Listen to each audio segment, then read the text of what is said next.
Neste domingo, o brasileiro vai exercer mais uma vez o seu papel de cidadão, escolhendo o novo representante do país. Caterine Cifali tirou muitas dúvidas do eleitorado com o professor de marketing político da Universidade Mackenzie, Adolfo Queiroz. Confira.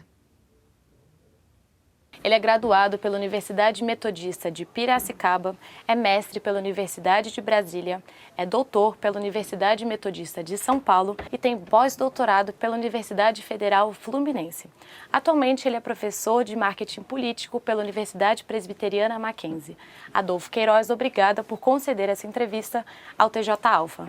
Bom, professora, eu vou começar perguntando sobre o quadro político atual.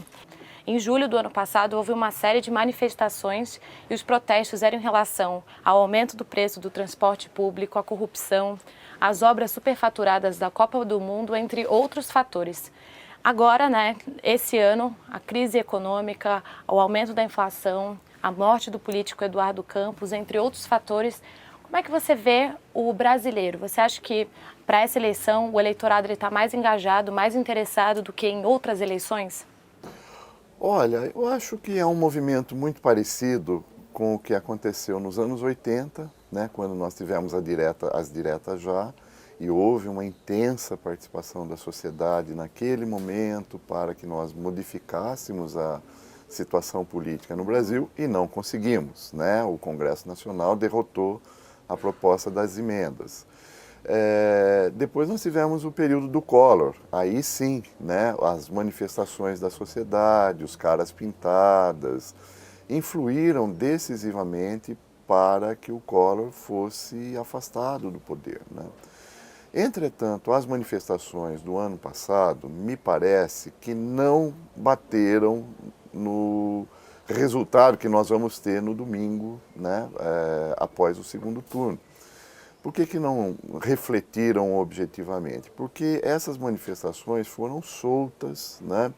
Elas não tiveram lideranças objetivas, elas não foram feitas pelos partidos políticos que nós temos. Então, toda a energia que se gerou com aquela manifestação, ou aquelas manifestações, né, ela se diluiu, porque o resultado objetivo das urnas, né, mostra que nós chegamos no segundo turno com um referendo entre o partido que está no poder com o partido que deveria fazer oposição, né? Eu não tenho bola de cristal para lhe afirmar o que vai acontecer no domingo, mas a tendência é que nós tenhamos uma permanência, né, da Dilma Rousseff no poder por conta da máquina política que ela tem na mão, do tamanho do partido dela, da aliança com o PMDB, dos benefícios sociais que ela e o partido dela construíram ao longo desses anos e que as oposições não conseguiram criar um antagonismo, né? Acho que todos ficamos perplexos com o resultado do primeiro turno, quando o Aécio cresceu 17 pontos em uma semana, né? Os institutos de pesquisa não detectaram isso.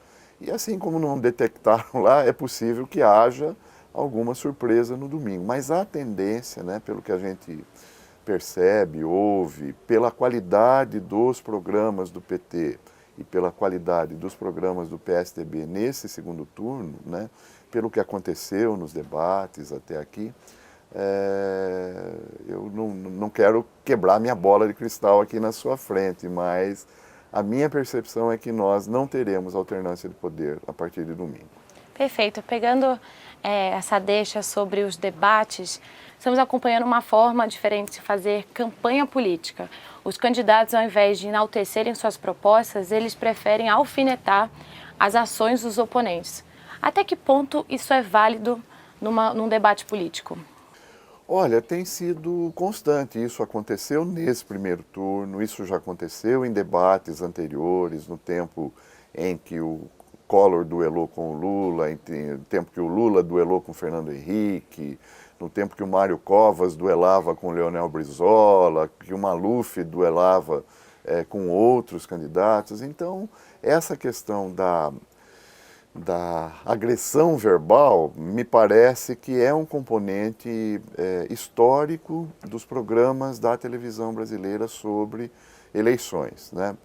Se você me perguntar se eu estou contente com esse resultado, eu lhe diria com absoluta certeza. Eu não estou, como acho que boa parte da sociedade brasileira está desencantada com o que está vendo em termos de debate.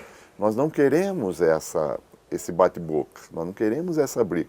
Eu quero que a dona Dilma, o seu Aécio, diga como é que eu vou resolver o problema da educação no Brasil, como é que eu vou resolver o problema da segurança pública no Brasil, como é que que tipos de ações eu vou ter para a retomada da economia, não é? Das ações econômicas na indústria, no comércio, nas escolas, nos clubes de futebol, não é? Quer dizer, na vida do brasileiro. Então, me parece que se os políticos forem sensatos, e eu temo que eles não sejam, eles vão repensar muito a partir do que aconteceu na televisão, especialmente esse ano, sobre o futuro dos projetos de comunicação. Acho que a sociedade não merece esse tipo de acontecimento que está sendo levado ao ar. Ótimo. Agora, de acordo com as pesquisas, né, há um empate técnico. Os candidatos eles têm propostas de governo diferentes. Mas, na sua opinião, você acredita que a população está tão dividida por conta dessas propostas? Não, eu vou mais além. Na verdade, nós temos 3 grandes blocos eleitorais no Brasil hoje. O bloco que vota no PT, o bloco que vota nesta grande coligação que o Aécio fez com a Marina Silva, e você tem um bloco de mais de 30 milhões de eleitores que não foram às urnas por razões diversas.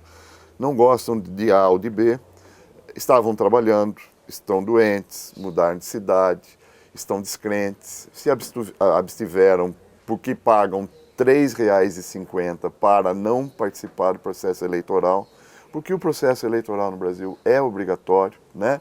Então, na verdade, quem vencer, se Dilma ou Aécio, na verdade vai vencer mantido esse terceiro bloco de 30 milhões de eleitores que não vão comparecer às urnas no próximo domingo. Nós teremos então um presidente fraco, né? Esse presidente eleito com 30%, 40%, ele vai ter 60%, 70% de votos contra ele, os 30 milhões que não vão e os 30 milhões que vão votar no seu oponente. Isso é bom, isso é ruim, não é? Isso não é bom, porque você não estabelece um consenso. A maioria conseguida nas urnas, nesse domingo, vai ser uma maioria muito tênue, muito frágil, né? E essa maioria frágil, ela tende a fazer mais concessões do que deveria fazer para os partidos coligados daqui por diante. Então, é muito ruim. É evidente, essa é a 7ª eleição que a jovem democracia brasileira está praticando, né? Nós ainda estamos engatinhando nesse sentido, né? Mas seria interessante que houvesse daqui por diante um repensar sobre as condições para fazer uma eleição, as condições para divulgar essa eleição na internet, na TV, no rádio, as condições sobre esses 30 e tantos partidos políticos que nós temos organizados hoje no Brasil e, especialmente, como é que eu seduzo 30 milhões de pessoas a voltarem a acreditar nesse projeto de democracia brasileira. Professor, agora 2 suposições. Caso, nas urnas, o resultado seja favorável à nossa presidente e ela seja reeleita, como você vê os próximos 4 anos do Brasil? Olha, devem ser de continuidade ao que nós estamos vendo, né? Apoio a projetos sociais de forma muito intensiva, a máquina já está montada, a coligação com o PMDB já está formada, provavelmente a base parlamentar, a Dilma não vai ter dificuldades para governar, ela tende a ter uma pequena maioria, mais uma maioria, né? Então é como se o trem tivesse parado numa estação para reabastecer, né?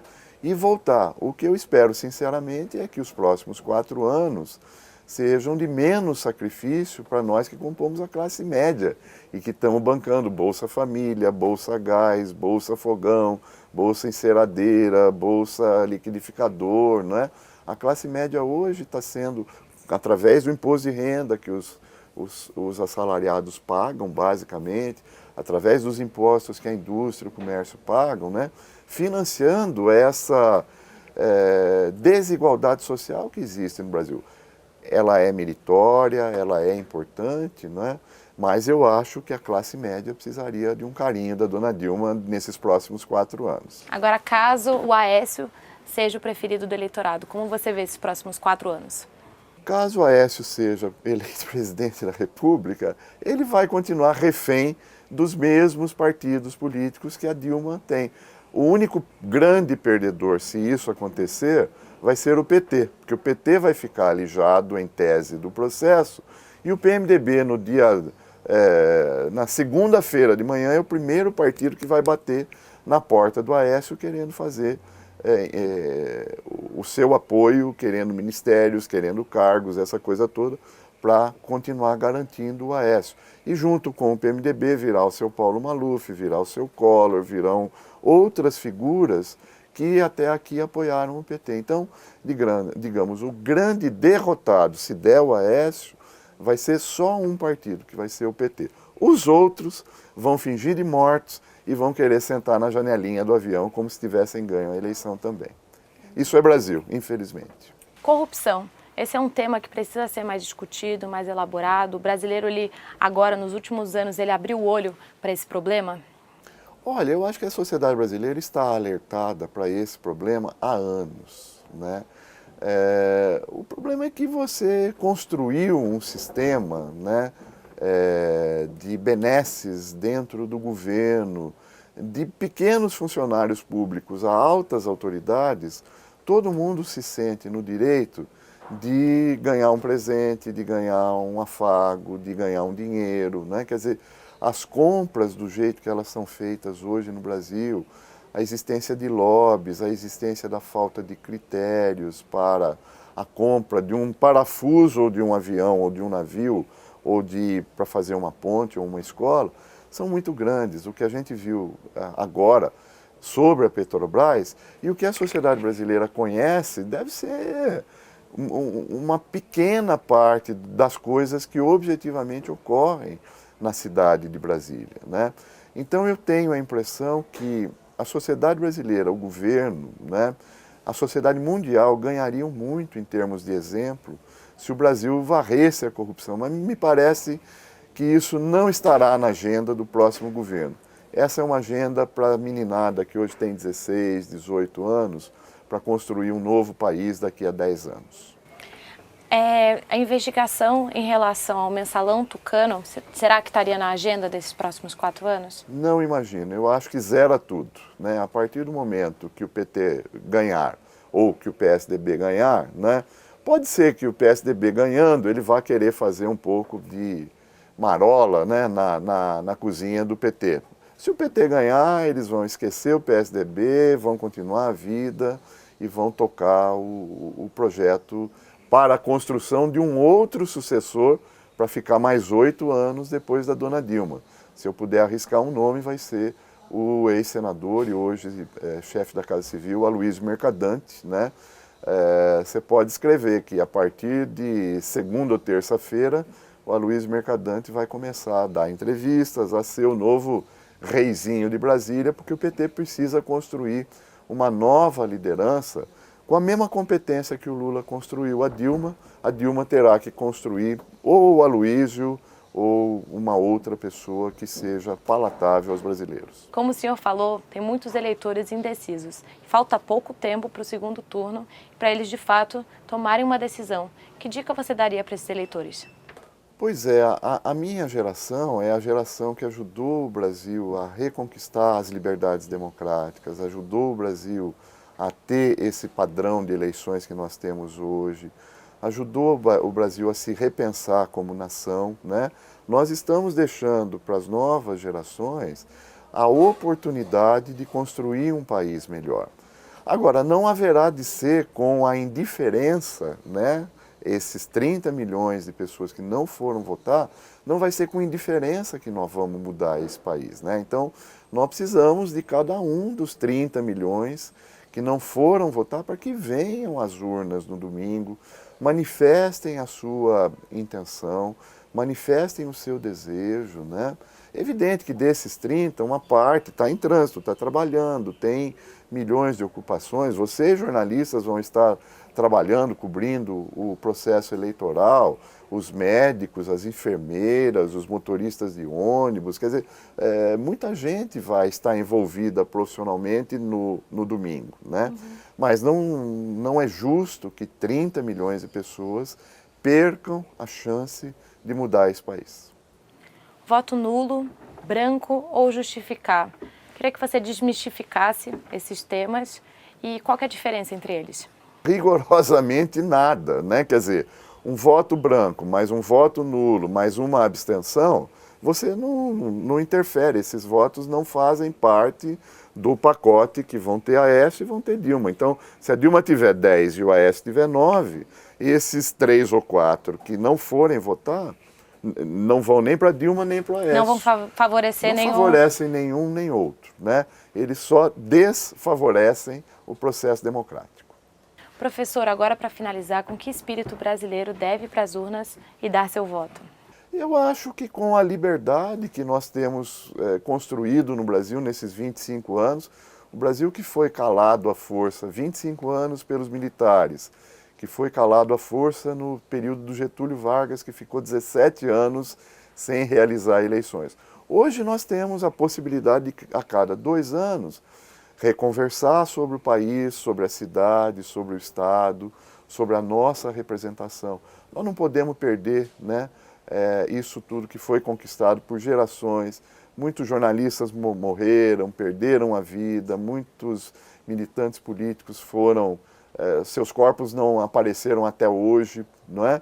Então, o sacrifício das pessoas lá atrás para que nós chegássemos deste jeito em 2014 foi muito grande. Cabe às novas gerações honrarem e zelarem pelo espírito de brasilidade que essas pessoas legaram para que domingo, cada um de nós, com aquele papelzinho do título de eleitor na mão, tem a oportunidade de dizer, está feliz, não está feliz com o atual governo, apoia, não apoia o atual governo, vai para a oposição ou não vai para a oposição, vai anular ou vai branquear o seu voto.